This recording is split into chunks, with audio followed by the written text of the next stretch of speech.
Hello, I'm Sheila Hamilton, and welcome to Beyond Well. We've gathered up the most compelling episodes we've done on grief, and we're going to highlight them in the coming weeks.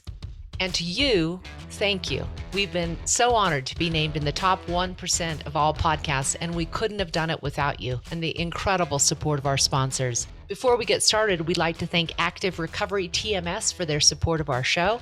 TMS is transcranial magnetic stimulation, and with neighborhood offices to make it so convenient for you, Active Recovery TMS is your choice for transcranial magnetic stimulation in the Pacific Northwest. Active Recovery TMS has recently begun adding therapeutic sessions as well. And for more information or to find out if you qualify for treatment, go to activerecoverytms.com. Beyond Well, highlighting past episodes dealing with complicated grief, featuring the great sports writer, Ivan Maisel.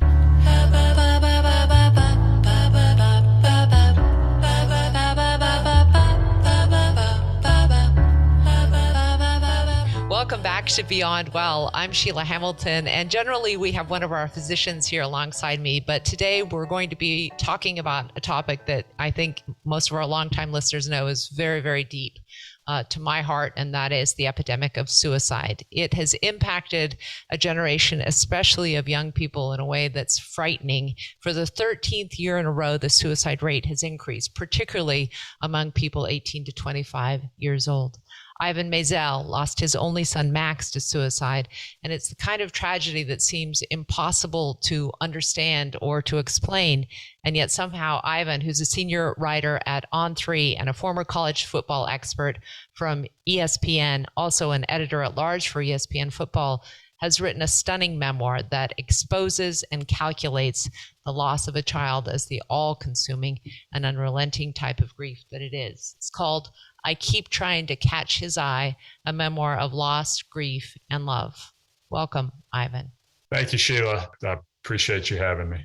I share something in common with Ivan in that we both lost people to suicide, yes, but we also share two daughters who found one another at Stanford and became fast friends. And I wonder if you've ever thought about it, Ivan. I have, that perhaps that friendship was grounded in their understanding of one another's pain.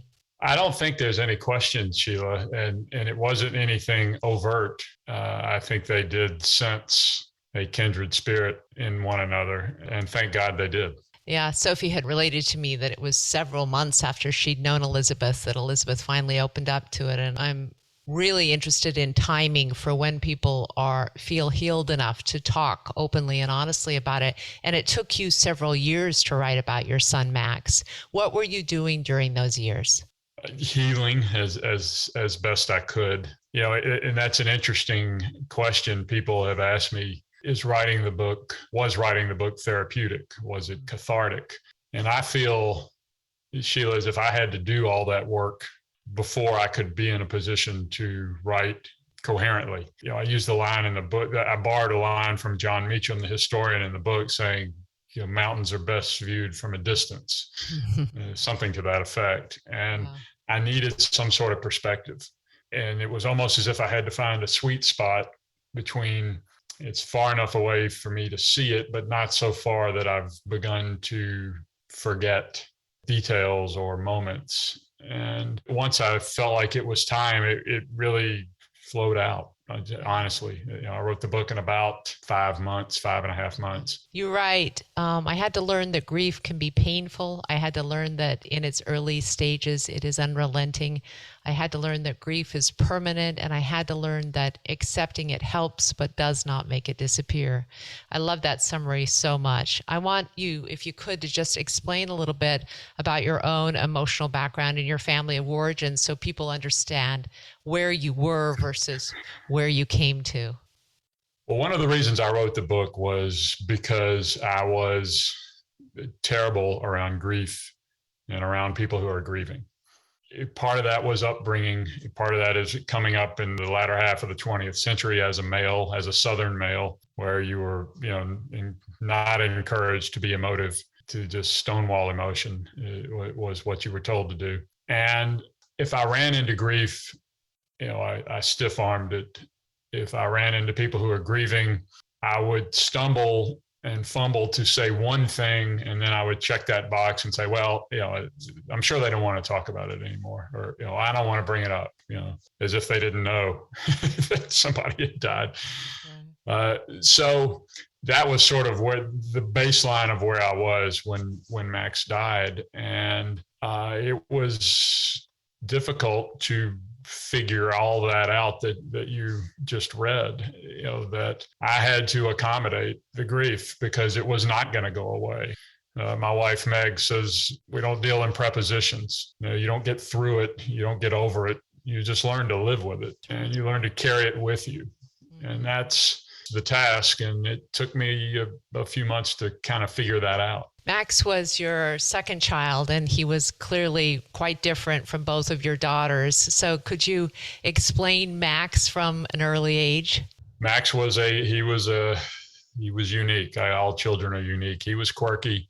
My shorthand is a proof that God had a sense of humor, that I was given a son that had no interest in sports. We bonded over humor. We bonded as best we could. And I didn't do a great job of meeting him where he was. I tried to open the doors for him to come to where I was. And I didn't go through those doors myself, to my great regret. But he was very sensitive. He hid all of that sensitivity behind sort of a combination of shyness and a wall that a part of was he was somewhere on the spectrum. Was never diagnosed as being autistic, but he had trouble reading social cues, and he had trouble communicating with his peers. He made most of his friends online. Loved anime, loved video games in the way that many boys do nowadays. Very picky eater, very tall, very thin, great hair, great eyelashes. The world lost something there. That was Max. And you describe him so beautifully in his sensitivity and his funny sense of humor. There was a scene that really broke my heart when you and your wife were trying desperately to try to help him integrate with more real life friends. And you had seen sort of the anime playing card thing take off with everyone else. And so you suggested that he start a kind of club like that nearby. And no one else came. And I kept thinking, I don't know how I would have dealt with the anger of those people who might have befriended my son who didn't, because in the scope of his death, I think I would see that somehow as cruelty that might have helped him. Yes, there are some of his peers that we had a great deal of trouble forgiving if we ever did. But, Sheila, you're not at high school, so you don't really know what's going on. And for us to say, and we had this conversation with Max a lot, just go up and ask people. You don't have to talk about yourself. Ask people about themselves. It's what I do for a living. It's what you do for a living. But he just could not do that. And it's like asking somebody, just go whip up a souffle. It's easy. Here's some eggs. Good luck. And he just, it was very difficult for him, in our bumbling, naive parental way. We let him down that path. One of the tough things about losing a child is that you don't have a way to make up for those memories, or you don't get to see them get past those problems. And that's it's just something that you carry and regret. I want to talk a little bit about Max's depression, because it was unclear to me exactly when his diagnosis occurred, how he reacted to the diagnosis of depression, and what the interaction with this other drug that he was given at college may have been, because we know that suicidal impulse is often precipitated by a new drug change or something happening. So could you talk about that a bit? Sure. I'm not exactly clear when he was diagnosed. And part of that is it's not that big a deal to me.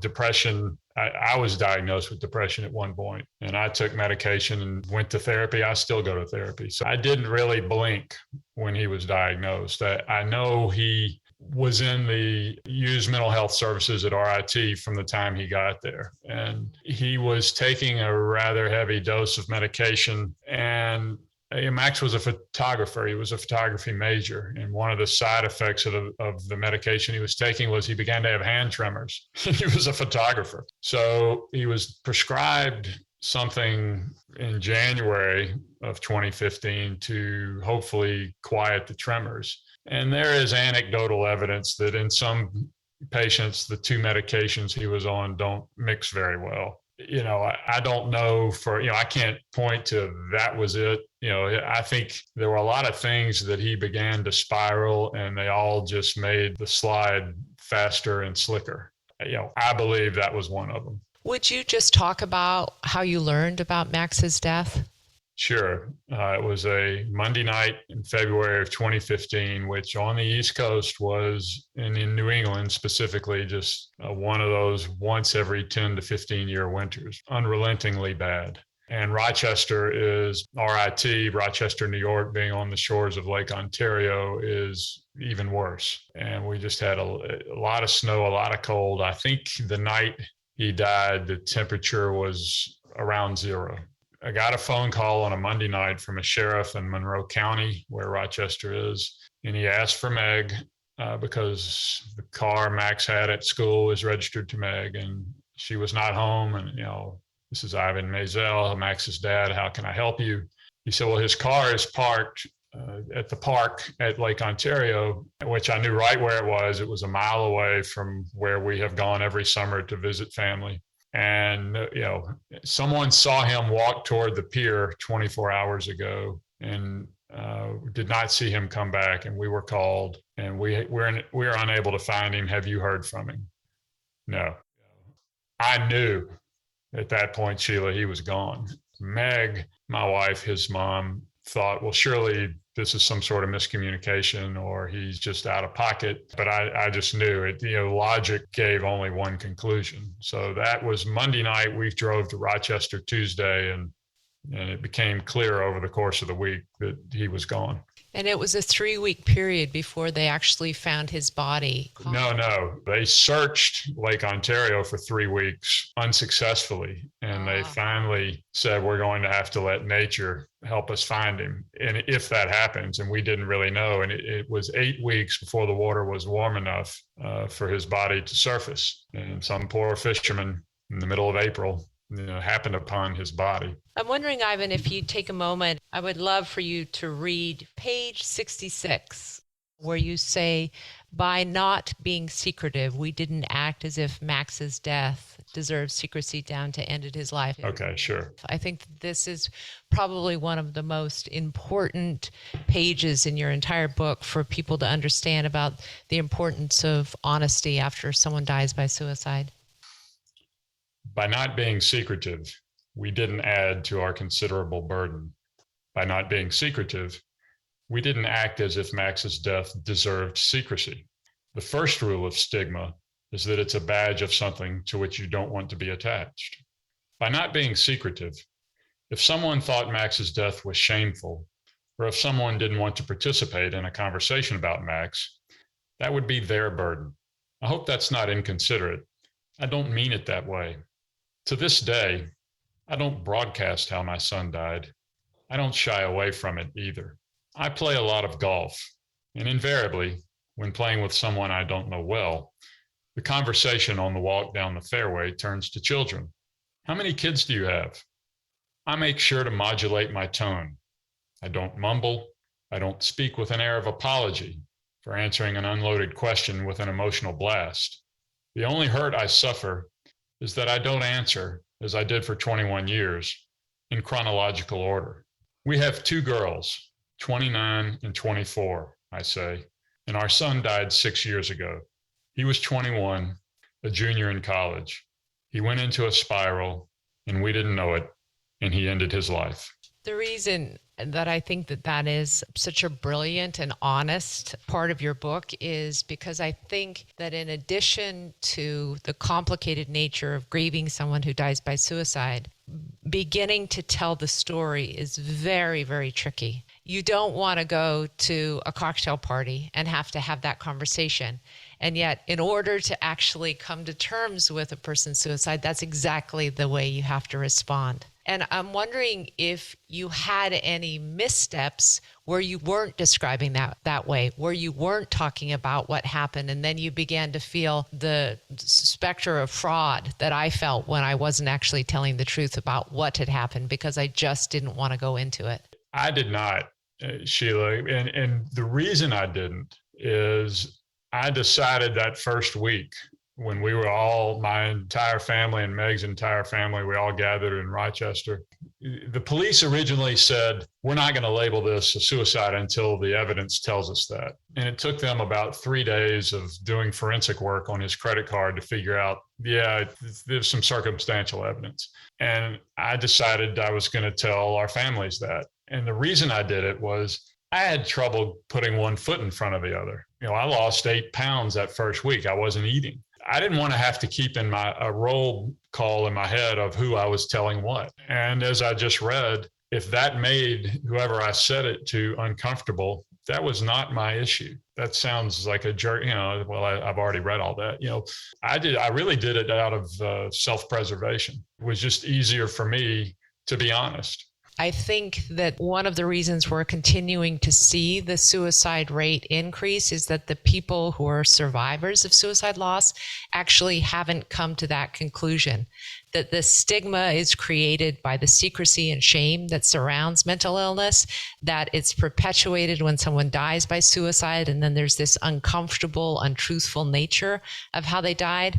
And that if we began to actually put it out there in the public realm as the public health crisis that it is, rather than this shameful thing, how much we could really move the needle. So I just appreciate that so much. And it was just completely born of instinct, it sounds like. It's incredible. I didn't do it out of any sort of, at least at the outset, out of a crusade. The one parallel I kept thinking is that in my parents' generation, people didn't talk about cancer out loud. That's right.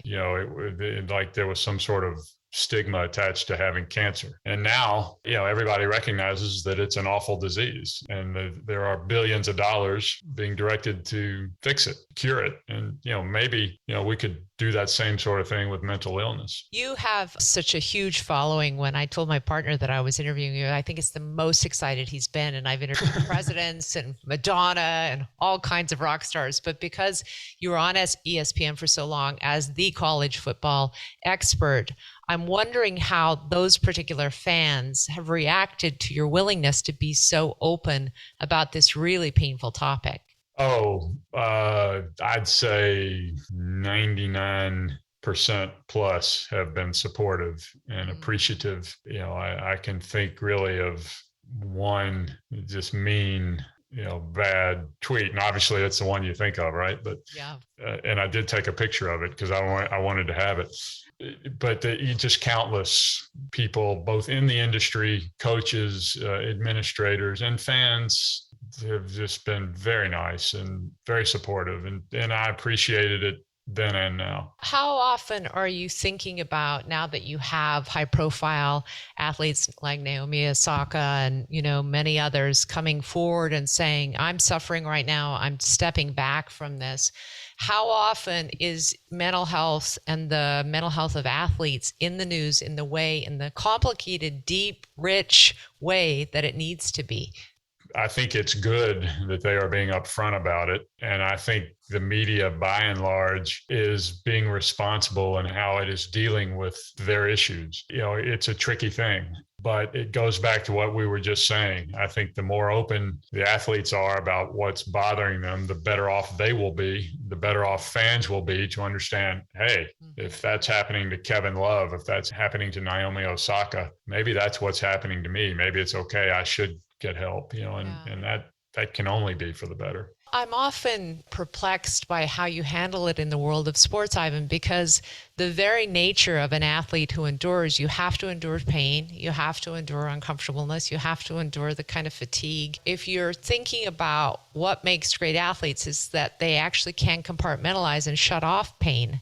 So how do you let them begin to relate to this deep emotional pain? I think it's a very interesting question. It's tricky. It's absolutely tricky. And, there's a saying in football that, you shouldn't play injured, but you can play hurt, or something to that effect. That, you should ask for help that it's a sign of strength to ask for help. I'm beginning to hear that, Wow. in the last 2 or 3 years. Now, listen, if I'm in the pros and my scholarship isn't guaranteed anymore and my job depends on me playing, I may not say something. And that's where it gets really difficult. And, there's no easy answer. I think the decision makers and the general public are more open to the idea that you don't have to be physically disabled to be disabled. It can be something that's mental, can bother you, can disable you.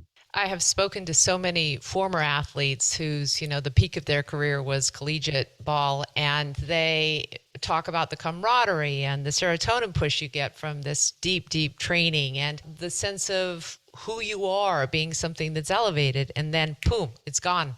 And you're out into the world, and maybe you're not working out anymore because you think it's easier to watch Netflix and eat chips, and suddenly they're in a tailspin. I really do wonder if the college sports and the pros are going to begin this kind of mental health resiliency training as part of training when they'll finally look at it that way. That's a great point. I know at the college athletic level, there has been a big push. My friends at Kim and Mark Helinski at Helinski's Hope Foundation. Tyler Helinski was the quarterback at Washington State who ended his life nearly 4 years ago. And they have created this foundation to promote wellness and good mental health among athletes. And the response of university administrators, it's been like, they can't get enough of it because they recognize they have a problem. And schools are putting resources into it. The University of Nebraska now has 5 mental health professionals in its athletic department. That 10 years ago would have been unheard of. And 30 years ago, they would have said, get out of here, get tough. It's progress. They're trying. I want to just return to the book, if we could, for a minute. When there is any kind of new trauma in a person's life, there's always this sort of echo of our biggest traumas, the echo of our biggest grief. And I was wondering if during the pandemic and during your departure from ESPN, all of the Max stuff came right back up to the surface for you again because of that echo of grief. That's a good question. Oddly enough, I had a vent for it. Well, let me start by saying, when ESPN called me, it'll be a year ago next month, to say they weren't renewing my contract, was not the worst thing that had ever happened to me.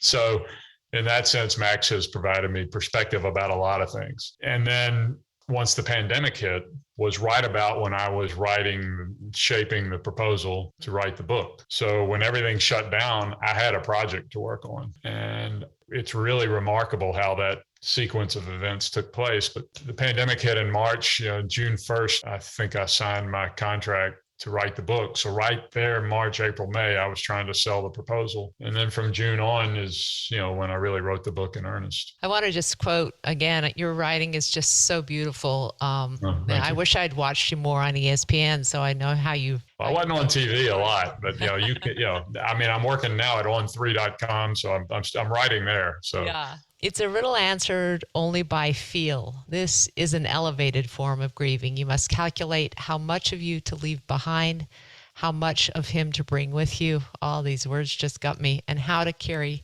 forward while maintaining balance and nimbleness. I often think about this because grief is always in proportion to how much we love the person, right? And that you never really recover from it. But how much of your waking hours do you allow yourself to think about your son? And how much of it do you put towards your work? And how do you ever manage the days when you can't stop thinking of your son? I decided pretty early on, as you read, that I couldn't stay where he was. And that if I tried, I was just going to lose, not only would I have lost Max, but I would have lost whatever I was going to miss by being in the cocoon that I was, what I had left of Max. So I just decided that I was going to keep going. And the one thing I think that really helped me was this concept of grief as love. To me, it sort of dawned on me there was a parallel between how much I grieved Max and how much I loved Max, and that this grief was really just the form that my love took for him after he died. And that allowed me, as someone who wanted nothing to do with grief before Max died, or the grieving, to let it wash over me and let it happen, and to get it out and to bring it with me. All the little tricks you play in your head to try to make sense of what your life has become. And that's really, Sheila, that's what I decided, that I couldn't stay where he was. And, there are times when I think of him and I'm overwhelmed, but I understand that those feelings are temporal, they're temporary, and I just sort of don't fight them, let it happen, and then keep going. There's a quote in my book that I have the same strategy, and mine was always around look to the living, love them, and hold on. And I know that, Yes. Your daughter, Elizabeth, and Sarah are both examples of you continuing to look to the living, and the love that you put into this book is obviously part of that decision, Ivan. So I thank you so much. Thank you. And that was the show. Thanks for your support of Beyond Well. If you like what you hear, please give us a review on Apple Podcasts and spread the word to your friends. If you want to reach me individually, you can always reach out at Sheila@Beyond Well Media. And I hope you make it a great day. Fora Health is a nonprofit alcohol and drug treatment center in Portland, Oregon that has been helping youth, adults, and families for nearly 50 years. They offer compassionate, comprehensive, and affordable care for everyone, regardless of background, orientation, or ability to pay. Fora recently opened a new state-of-the-art campus in Portland's Southeast Gateway District, and the entire campus is healing and supportive. You can find out more about their full array of evidence-based therapies for drug and alcohol treatment at www.forahealth.org. If you or a loved one needs support, there are many options and personalized approaches to care. Reach out to Fora Health at 503-535-1151 or see the show notes for more details.